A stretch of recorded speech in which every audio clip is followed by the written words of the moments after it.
You were talking about the middle way principle. We'll just recap this a little bit and before we move on. We're talking about authority. And the trouble with people as far as authority goes is they either want to go and be governed by an authority to be told what to do or else disregard all authority. Now, what these two approaches have in common is they don't require any thinking. As if somebody tells you everything to do in life, or if you're governed by some authority where everything is rigidly controlled, then it doesn't require any thought, doesn't require any discernment. You just be a good little member of a religion or a group and do what you're told, and you don't even have to think about it. And it's a natural inclination of people to be lazy. We always pick the lazy way, but it's like the poet said, two roads diverged in a wood, and I took the one less traveled by, and that has made all the difference. And the one less traveled by is one that people are reluctant to take because of fear, because it's more difficult, because it requires work. The easy road is a road where you don't have to think very much. You don't have to put in an effort, and so people tend to lean, like I say, to either toward an outward authority or else no authority where they're a law unto themselves and are governed by nothing except the lower personality. And so those are two routes that most people tend to take. And whereas the true middle way is where you have to look at both sides and then make a decision as to where the highest point is. And your decision is usually not 100% accurate, but it's a lot closer than the ones that swing on the pendulum. So, for instance, as you make your decisions in life, if you go by what somebody tells you you need to do, uh, you will be wrong almost every time. But if you look at both sides and then make a decision, make your best guess or best judgment, you will come much closer than the person that takes the road most traveled by, so to speak. So by taking the road less traveled by and taking responsibility for yourself, for your decisions, and looking at both sides and making a decision as to the best course to travel. You will not be perfect, but you will keep hitting closer and closer and closer to the bullseye until eventually we become one with the soul, and then the soul becomes one with God, so to speak. So people tend to give leaders just absolute authority or reject it completely. And we have to take authority for ourselves. We are our own saviors from a higher point of view because within us is a Christ center. And uh, this is uh, connected to uh, the Christ and God and every other uh, redeemed being in the universe. So that the center, which is us, is really connected to the one great life. And this is the key to what might be called true salvation. So, another point, one more point on authority is that In the molecular relationship, as far as authority goes, you have the combination of earned authority and inner authority. And so the leaders in the molecular relationship should establish themselves as earned authorities. In a true um, molecular group, you will have leaders that are elected that people will have confidence in because they prove themselves competent. And so this is important in the fact that the uh, the leader of the group needs to operate efficiently.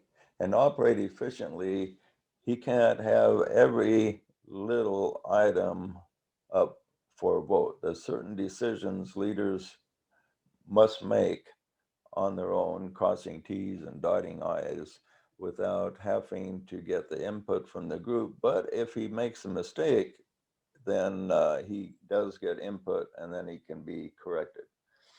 And if he goes too far off, he can be replaced and challenged at any time. And this keeps the leader from becoming a dictator. But then on important decisions, the leader will put the things out to the group, ask their input, and often he will call for a vote. And so the question might be, well, what if everything goes wrong? Because the molecule is self-correcting to a degree, but even though it's self-correcting, it would still be possible for it to fall apart, like the molecule that Jesus established did fall apart over a period of time. And we have a lot of things in our favor that they didn't have. We can be in all the different parts of the world, yet still be able to connect, like on Zoom that we're doing right now. When Jesus sent the apostles out, the only way they could connect was through the Spirit. And if they were not in tune enough, they would not be able to do that. And they were killed off and it wasn't replaced. It had self-correcting in it, but it wasn't established enough to maintain itself.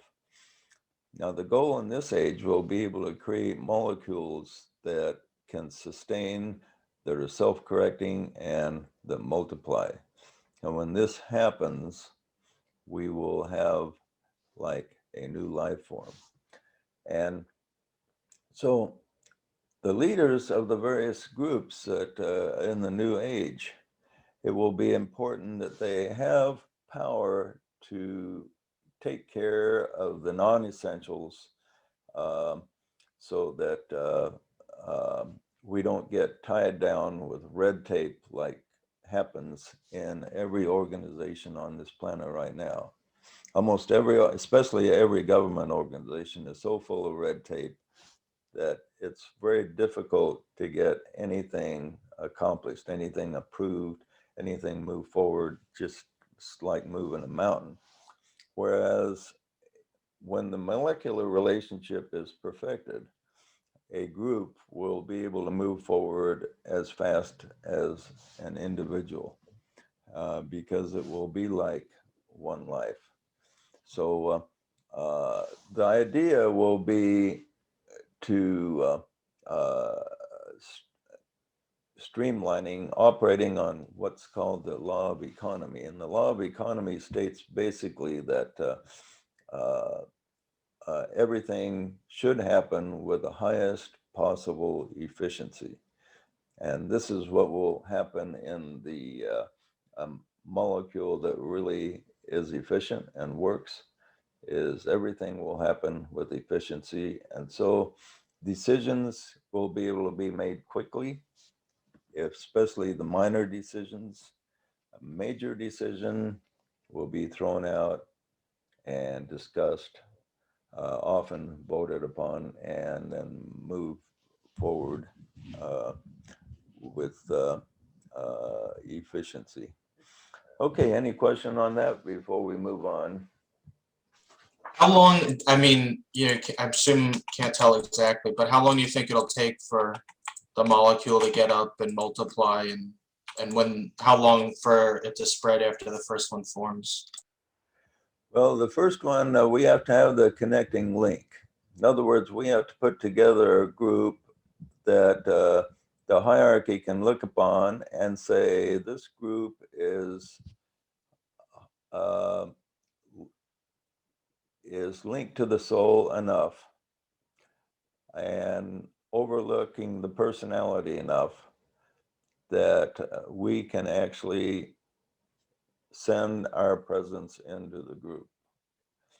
Now, they don't want to send the presence into just any group, because if they send it into just a standard group where people are looking on the personality, it would be very painful for them.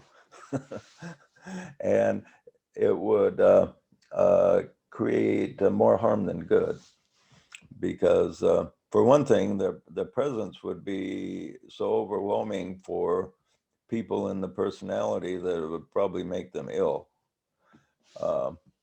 because the presence of the higher lives are very potent, and the person has to be in a state of fairly purity of thought and linked to the soul to be able to enjoy emerging without having a lot of distress. So the hierarchy doesn't even consider merging with a group where it's going to be painful for them and not productive.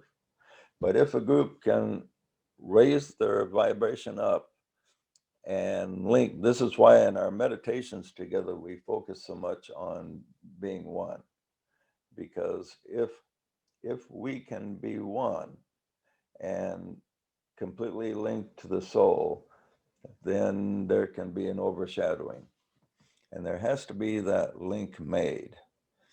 Now, a lot of people say that, look at other groups that's out there and say that,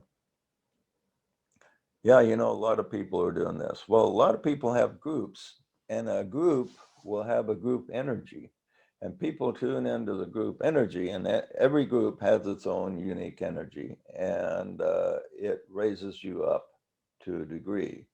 But this is totally different than an overshadowing. An overshadowing is about 100 times greater than just merging group energy. Okay, so think of our group. When we've had our meditations, we felt good and nice vibrations. We'll amplify that by about 100 if the hierarchy decides to actually visit us. Maybe more than 100, but it will be it would be quite astounding. And so when this link happens, well, consider the link of the apostles. When they gathered together, the intensity was so great that they saw fire over the heads of each person that was there. The scriptures define it as a flame of fire that was over each one of their heads. And that's what it will feel like if we can become linked. You will feel like you're actually on fire, and it will be an amazing experience. But that's where we're headed. That's what has to happen to create a real molecule. And so my job is to prepare the group for that event. Now, how long it will take, I don't know. I've had assurance that we've made some progress, and that we've taken steps in the right direction. We're headed the right direction. So let us proceed. How long, I can't tell you. I hope to have it accomplished in my lifetime. And if not, it'll be accomplished sooner or later. and we're planning, we're at least planting the seeds. Okay. Any other comments or questions on that? I'm, Do I'm, you, I'm in a bunch of, well, I guess you call them new age, Aquarian age chat groups. And if I find myself in a chat room of 20 or more people and nobody's typing anything, I just assume we're getting pretty good at telepathy here. Either that or everybody's watching um, uh, cable news or something. So, okay, real good. Yeah, Rick was just telling us about experience he felt that was beyond the body. Well, that's, and some of the people here have had intense spiritual experiences. So think of those most intense spiritual experience you had, and visualize that happening even to a greater degree of a whole group. And so that will be great when that happens. So this link has to happen. Without the link, this or any other group can achieve uh, group interplay and a sharing of energy and make some really good progress. But we're talking about a quantum step here, a quantum step that I believe has not happened for a very long time on this planet. And so that's where we're looking to go.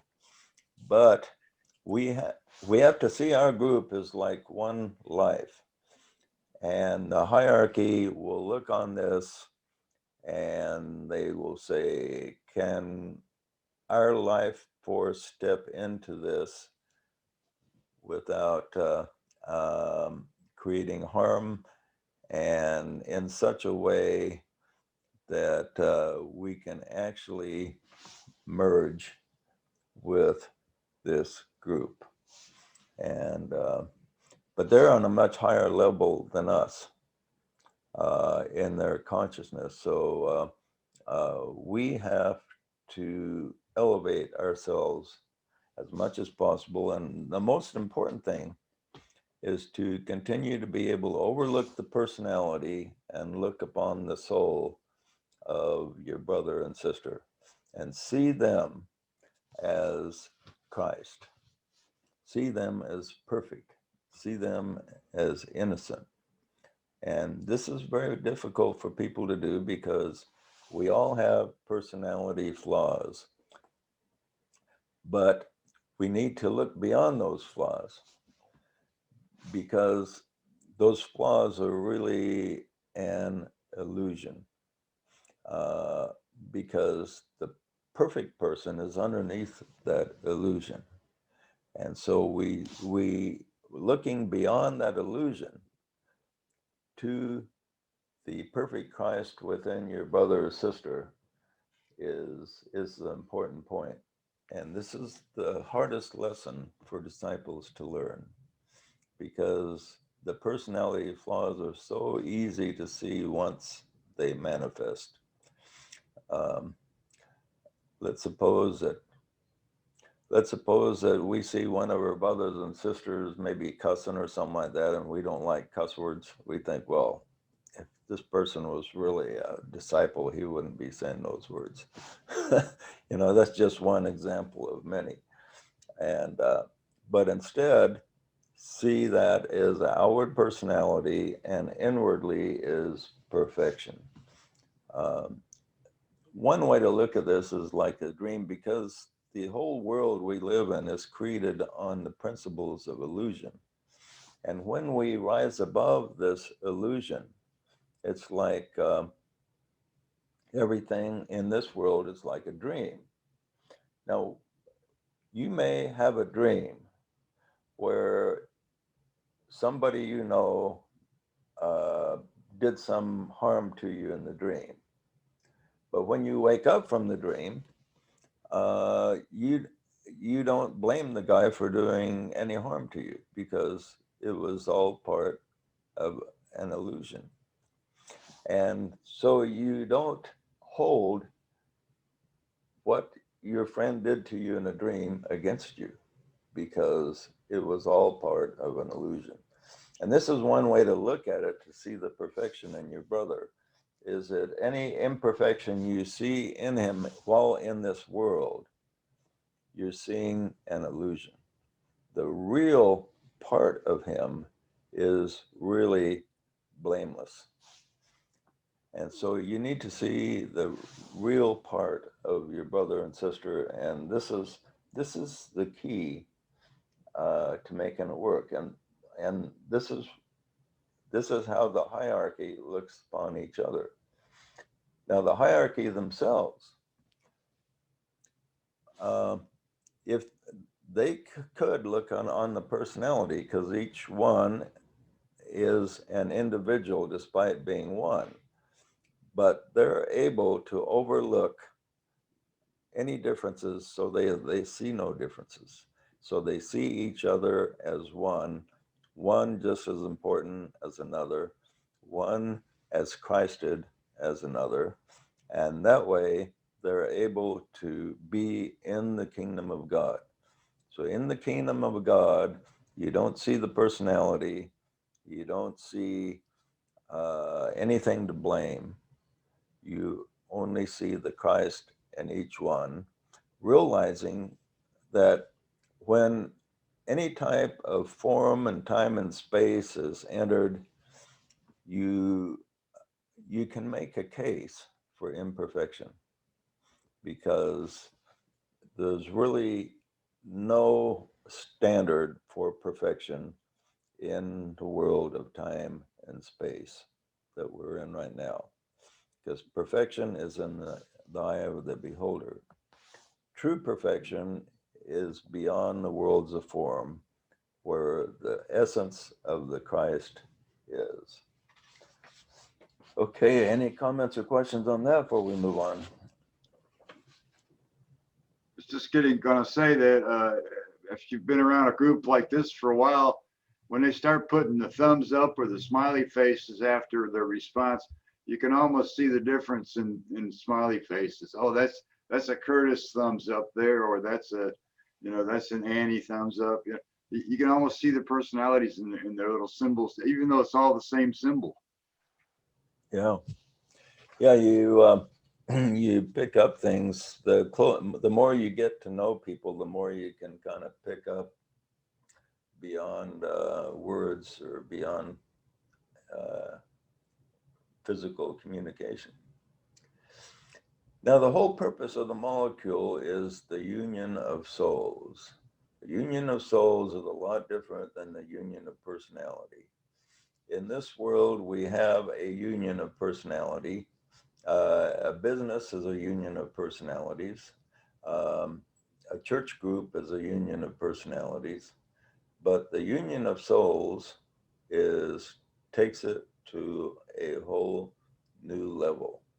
And it's a level that until the person has got a taste of that, he will have no idea. And when the person gets his first taste, he will be amazed at what he has overlooked or missed so far, because it will be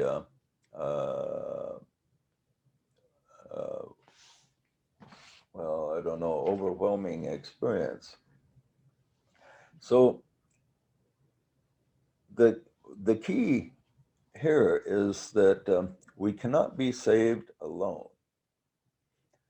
A lot of people make the mistake of thinking the union, my connection with God, my returning home is all just completely up to me. It's not just up to you. Well, what's up to you is looking on your brother or sister and merging with them, seeing yourself as one with them. This is a key that has to happen. And so The mistake a lot of people make is they think, well, to to to make my next step, I have to do this, and I. We think that I. No, it's we. So we have to look. We have to take somebody with us. You can't go home alone. You have to take a brother or sister, brothers and sisters, and you have to take them with you.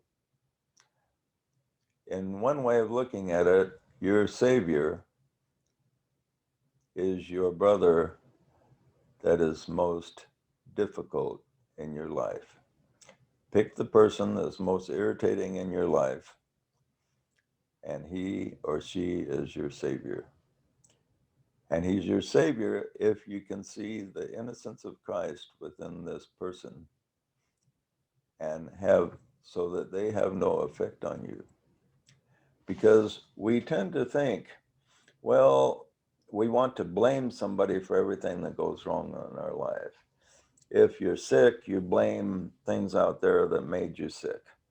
If you're angry, you blame Jim or John or somebody out there that made you angry. If you're upset, you blame somebody for being upset.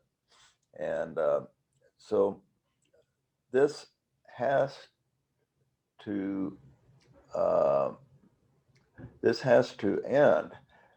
In other words, and to make it end, it takes a realization that that person is really a reflection of your inner thoughts. You're projecting onto them. Now, if take somebody that's really irritating in your life, okay? If you can take that irritation and not let it affect you at all, that means the Christ in this person is now visible. Okay? The Christ in the most irritating person you can imagine has to be visible to you. And the only way to make it visible is to neutralize any personality reactions he may have that your personality would see as negative. So if, let's say, if he has,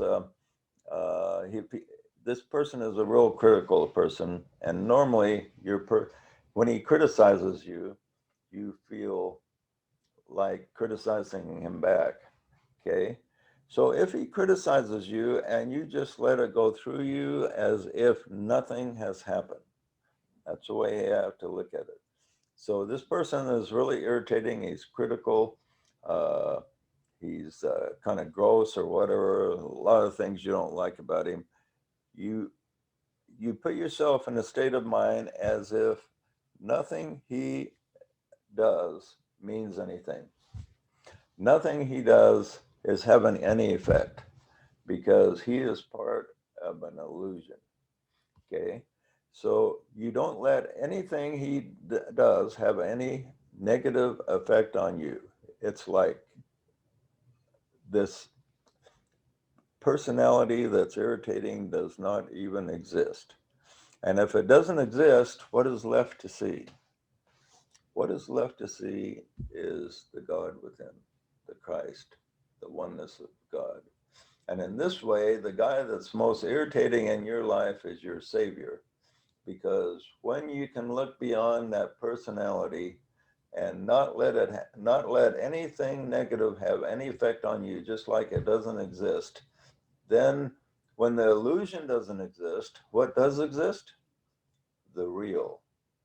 And so beyond the veil of everybody that you see out there, of everybody that you deal with, beyond that illusion that he is stuck in this body, is something that is real.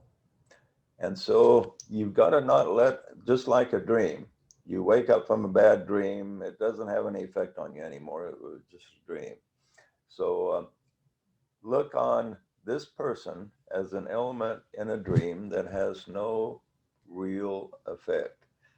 And let yourself say, I want to see what is real. And so you take the most irritating person in your life and you let him have no effect on you, as if the lower personality does not even exist. And you do not let yourself see the unreal. And all that remains is what is real. And that which is real is the Christ within each one of us. And within each one of us, you will see that he is linked to you, that you and he or she are one. And what you are seeing in him is what you project, if it's anything that's different. If it's the same, when you start to see the same, when you start to see yourself and your brother or sister, then you are starting to see what is real. So we want to move from the unreal to the real. And this is very difficult in one angle, but when the disciples eventually make the shift, the big question they will have in their minds is, why was it so hard? It's like moving from poverty to riches. Why would it be hard to choose riches rather than poverty? It seems like it would be real easy. But when you're in poverty and you don't understand the better life, the better world, uh, maybe you feel like you don't deserve it. Maybe you feel like it's not real, so you don't choose it. But then once the riches are chosen, you will think, why didn't I choose this sooner? Why was the choice so difficult? And so that it comes down to this choice, the choice between choosing the real or the unreal. And when we condemn our brother or sister in any degree, we are choosing what is not real. When we are looking upon the innocence and the Christ within our brother or sister, then we are choosing what is real. And when the choice of reality is made, it will seem like we were almost insane to choose anything but that. But okay, one of the things that comes to mind here is the parable of the prodigal son. One of the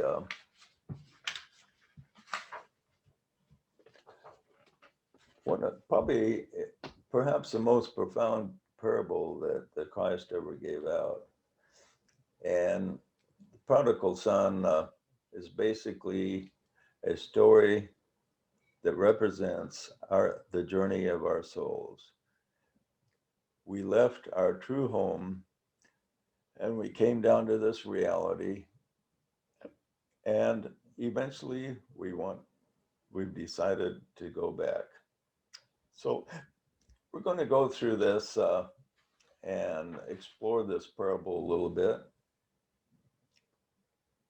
It begins this way. And Jesus said, a certain man had two sons. The younger of them said to his father, Father, give me a portion of the goods that falleth to me. And he divided unto them his living. And not many days after, the younger son gathered all together and took his journey to a far country. Okay, so in the beginning, for each of us, we were one with God. God lives we were in an existence that's hard to imagine from where we are right now. It's beyond time and space. in a place that we call the eternal now. There's no past or future. There's just what is called the eternal now. And to the way that we think right here, it's hard to imagine how the eternal now operates. But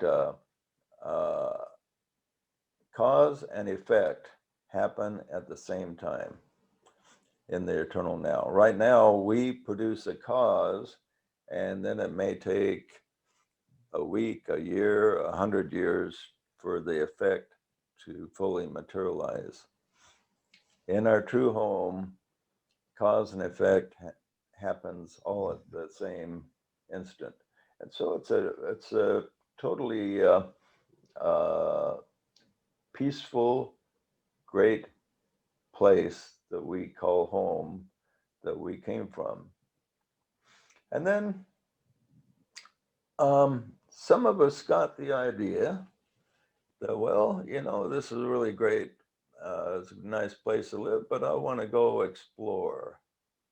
And so we ask for our inheritance. In other words, we take the powers of God, because God created us like himself, and we have all the powers of godliness within him. And this is our inheritance.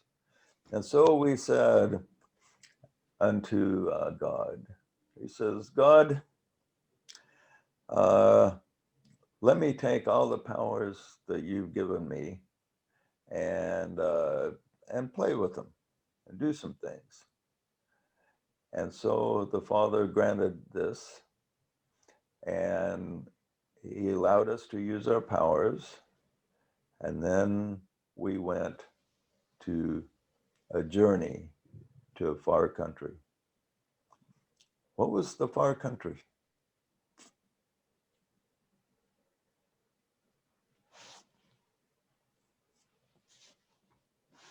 The far country was this whole universe. Look around you, everything you see, all the stars and planets and this earth, this is the far country. This is the physical manifestation that is far from the worlds of pure spirit. Not so much far in distance, but far in, you might call, consciousness or livingness. We're far removed from our true home. Okay, he took his journey to the far country, and there he wasted his substance with riotous living. So we created this universe, and we just played around with the powers of godliness and went through all kinds of lifetimes doing all kinds of crazy things, and just to see what would happen. Okay. And when he had spent all, there rose a mighty famine in the land, and he began to be in want. So what happens? We come down to this reality. We go through many lifetimes. We go through riotous living. We go through all the pleasures of the senses. And when we've exhausted ourselves, we realize, this does not satisfy me. I've gone through all these lifetimes. I've experienced everything. I've fulfilled every desire you can imagine. But I feel like I'm in a famine. And the fact that there's something missing. So it's like there was a famine in the land. And then during this famine, he says he went and joined himself to a certain citizen of that country that sent him into the fields to feed swine. Okay. So when the entity begins to sense this famine, this spiritual famine, he begins to look for somebody to feed him, to take care of him. And so he finds these teachers out there and these religions and people that tell him how to live. And what does the teacher do to him? He sends him out in the fields to feed swine. This is symbolic of what happens. Instead of looking for the Christ within, they look for the Christ without, and the Christ without, the authority without that takes the place of God makes it even worse. They sent him out in the fields to feed swine. And he would have fain filled his belly with the husks that the swine did eat, and no man gave unto him. So there he is, he's out with the swine, with the unthinking animals, with the unthinking lost souls, and he has to eat what they eat.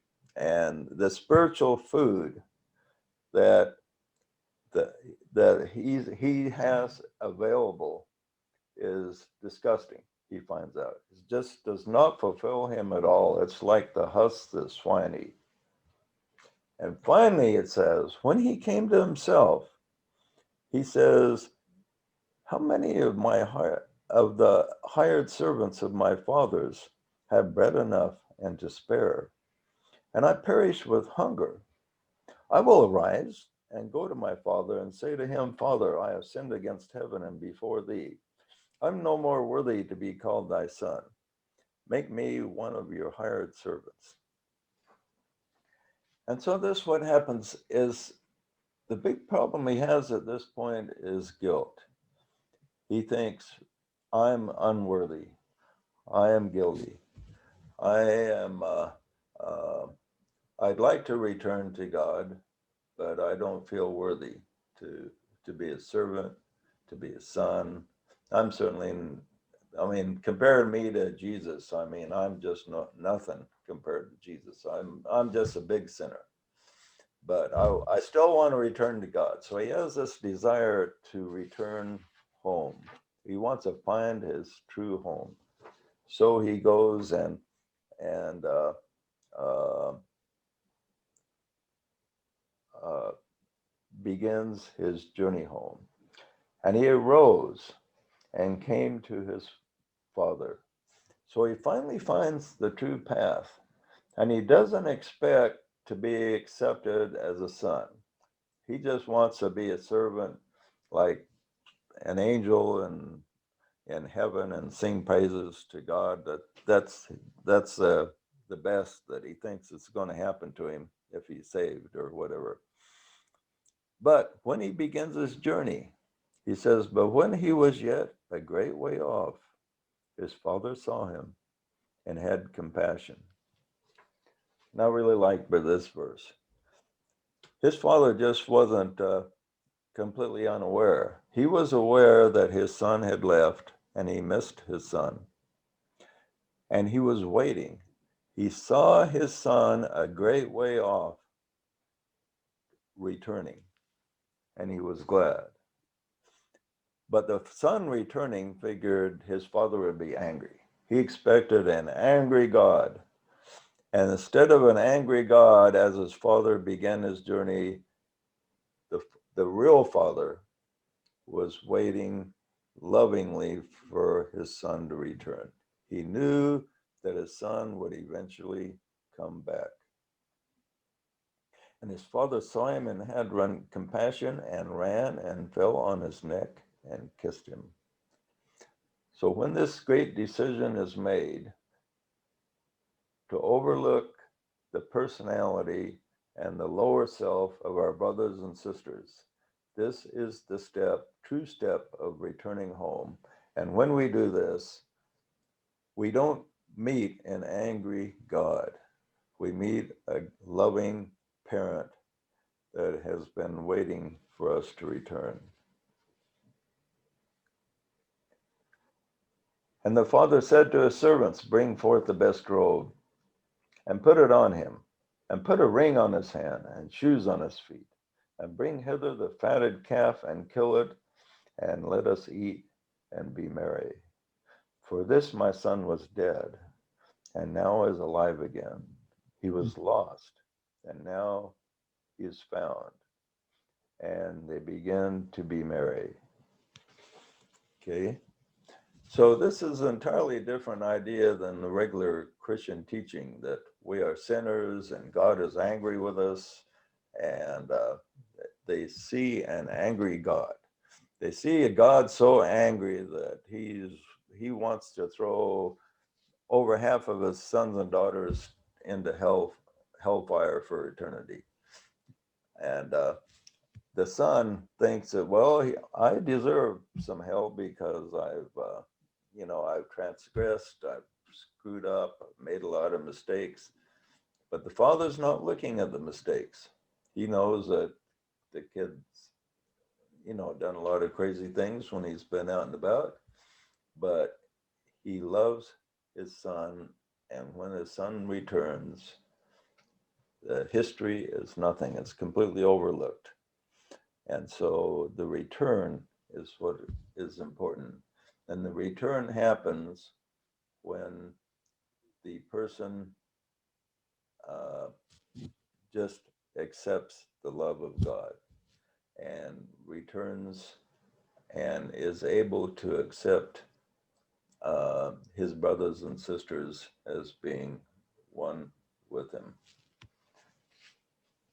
So that's a very interesting parable to contemplate about how we left our father's home, and but why did we leave? We had everything, and then we leave and we come down here to a world where there's a lot of pain and distress, but we wanted some adventure. We created a world that's full of games because we like games. And a lot of people spend half their life watching games on TV, attending games. We're really into games where there's a winner and a loser. In our father's home, there's no losers. It's win-win. We wanted to experiment with a world. We wanted to use the powers of godliness to create worlds where there's winners and losers. And we thought that would be interesting, and it is kind of interesting, but it only lasts for so long. After a while, we get tired of losing too much and we want to go back to the win-win. And so in esoteric teachings, we have the creations of time and space manifest sporadically. We incarnate into time and space. We go through every possible experience until we reach the state of famine where we feel the need to return home. And then we return home, and this is called the Great Pralaya, where we all go back and have the divine rest, where there is no pain, where there's only bliss and joy that is beyond what we could understand from where we are right here. Okay, any comments or questions before we wrap it up today? Yeah, JJ, I think one of the great realizations of that parable that's kind of unspoken is that God itself is prodigal right along with us, right? At his own level. He descends into this universe. We are in him. He is in us. The journey is impossible without one or the other. Yeah, we're, of course, the teaching is God is one. And so it's really a little bit incorrect thinking to think that something that's not a part of God descended into this universe. Even though it is illusion, it was still created by the powers of godliness and the power of the one. And but the power of godliness, the power of God has power to do anything. So it can create an illusion and make it real. And that's what's happened with this universe. It's created on principles of illusion. And because that which is within us as co-creators is all powerful, we make this world of illusion seem totally real. And to go home, we have to wake up to the fact that this is illusion, and we eventually have to make the illusion go away and be replaced by the real. And in the molecular relationship, what we will do is we will take a step to a higher level of reality. There are a number of steps that have to be taken for us to be able to return home. And each step takes us closer to the true reality. And so we've been here for quite a long time on this, these worlds of time and space, some longer than others. And some have been here many lives, some have been in this universe a few lives. But after many lives, we think, well, I've pretty much done it all. I want to go home now. And so to go home, we have to see the real, to discern the real from the unreal. And the most real thing we will ever feel in this life will be a realization of the real life force that is within the core of our being, that's connected to everything else. That is real. The whole system was set up the way we see it. The pure was meant to go forth into matter to become aware and awake. It's like the program has been set up from the beginning to be this way, and it's all part of the one life. Yeah. Okay, good point. Anything else? Okay, been a good group today and good vibes, and we will see you next Sunday at 2 o'clock, all being well. Okay. Bye, everyone.